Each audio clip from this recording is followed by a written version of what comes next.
Hello everyone, welcome to my channel Fashion Iksha.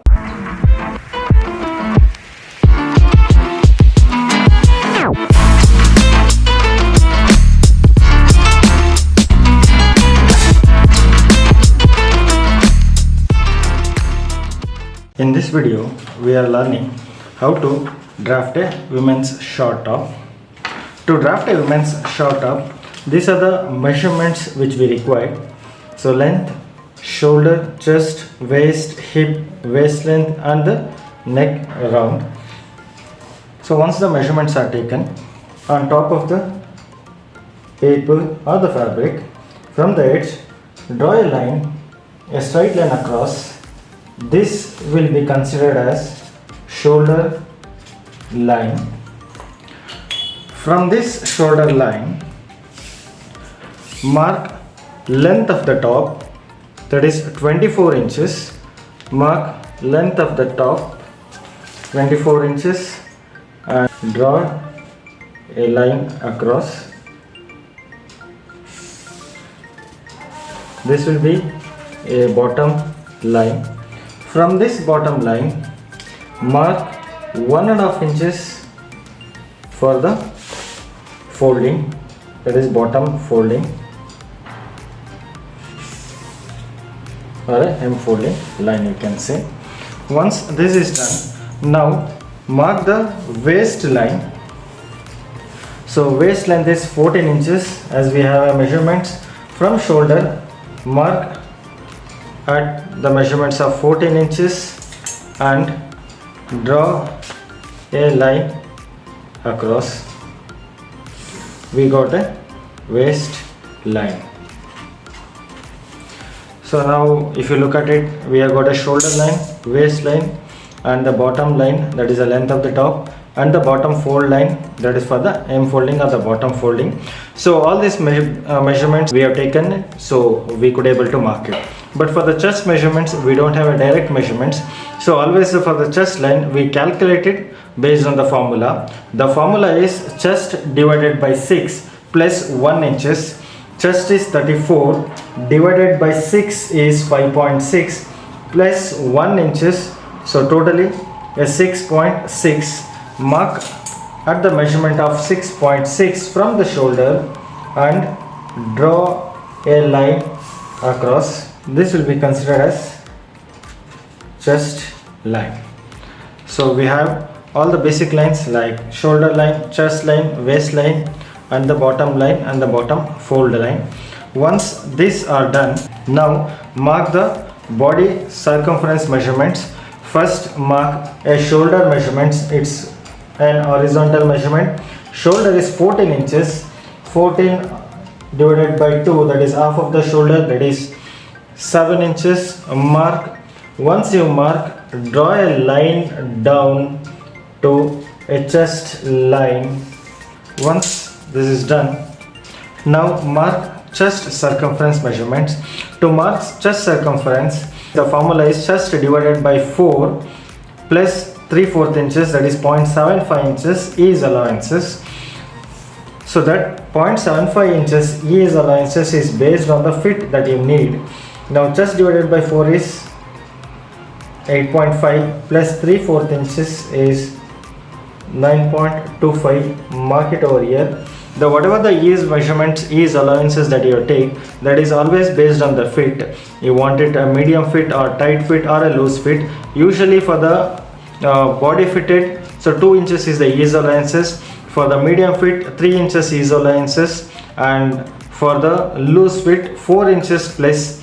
And these are all a full circumference. Whatever the ease allowances that you give 3 inches, 2 inches and 4 inches, that is for the full circumference of the body. That is where that I have taken only 0.75 inches over here. 0.75 in the sense it is 3 divided by 4, that full circumference measurements of ease allowances divided by 4 again. So that's how it is. Or you can directly calculate it. Chest divided by chest is 34 plus 3 inches ease allowances, that will be 37 divided by 4. It comes same as a 9.25. That's how you can calculate it as well. The same formula applies to the waist circumference measurements as well. Now the waist measurement is 30 30 plus 3 inches is allowances 33. 33 divided by 4 is 8.25. So that is the same thing. Again 30 divided by 4 is 7.5 plus 3/4 inches 8.25. That you can see same. I counted in a different ways, but the measurements will be the same. And again for the hip measurements, the formula applies the same. 36 divided by 4 is 9 inches plus 3/4 inches is allowances, that is 9.75, and same measurements will be marked at the bottom fold line as well. Once this is done, now use a hip curve to join the points from chest line to waistline, from waistline to hip line. From when you are marking waistline to hip line, mark it almost the 3/4 of it, and then use the outward curve in order to join accordingly. And so from here, continue this line. So whereas if you give it a straight line, so when you fold it, there will be a shortage at the time of folding. So take it extension from the fold according to the line. So here, if you give a straight here, so there will be a shortage at the time of folding. So extend it from the bottom line to a bottom fold line accordingly. And now once this is done, so now from the shoulder, mark half an inches for the shoulder slope, and now mark the neck round in order to draw the shoulder slope line. So for the neckline, so the neck round measurements divided by 6 plus half an inches. Neck round is 15 inches. 15 inches divided by 6 is 2.5 plus half an inches is 3 inches. That is a neck width. And neck deep remains the same as neck width measurements, that is a 3 inches. I am marking directly over here. And now make a square formation. So this square formation is not a mandatory, but this gives a guidance in order to draw a smooth curve line. So that's how we mark it over here. And from here, from the corner of this square box diagonally at the 45-degree angle, mark 1 inches and use a armhole curve to draw a smooth neckline curve. Once the neckline is done, now draw a shoulder slope from the highest point of shoulder to a shoulder slope. This is the highest point of the shoulder and this is a shoulder slope. To draw a armhole curve, first locate a midpoint in between a shoulder line and the chest line. The measurement is 6.6, off of which 3.3. I'll just mark it as 3.3 or 3.25. So from here, from this midpoint, take one inside towards the center front, we can say, and now draw a straight line from the shoulder slope to a midpoint, and from the midpoint to armscye point, draw a smooth curved line. So this completes the front pattern. And once you are done with the front, remember to mark the terminologies, that is unfold and grain line, mention, front, cut one piece. So this completes the front pattern of a short top. So now cut accordingly the front pattern after cutting. Now to make the back pattern, trace the front pattern first. Keep the pattern from the edge. Keep any object on top of it so that the pattern will not move when you are tracing. Now trace. While tracing, you can use scale so that gives a ease access to trace the pattern precisely.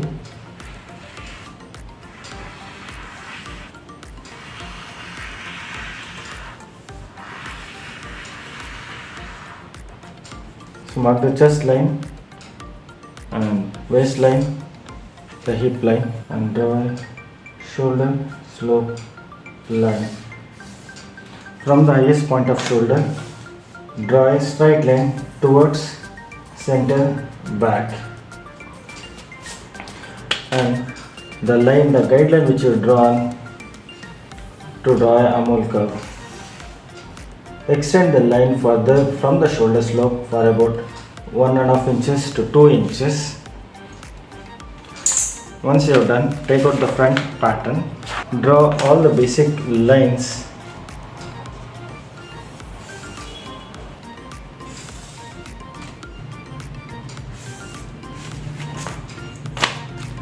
join this line.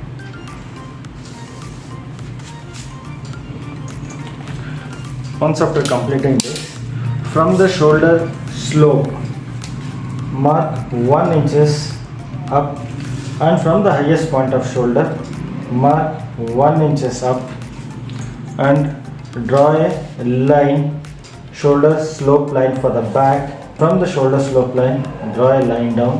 From the top, mark 1.5 inches for the neck, and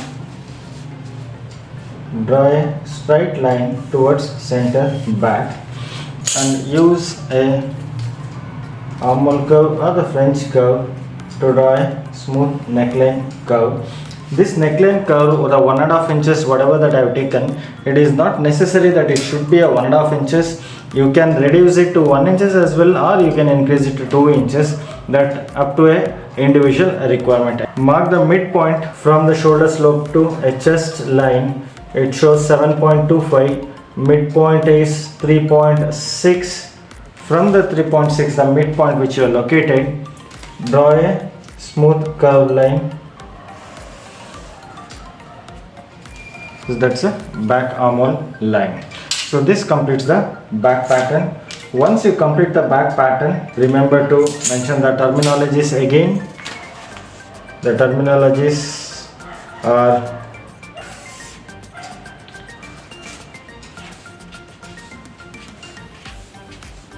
unfold,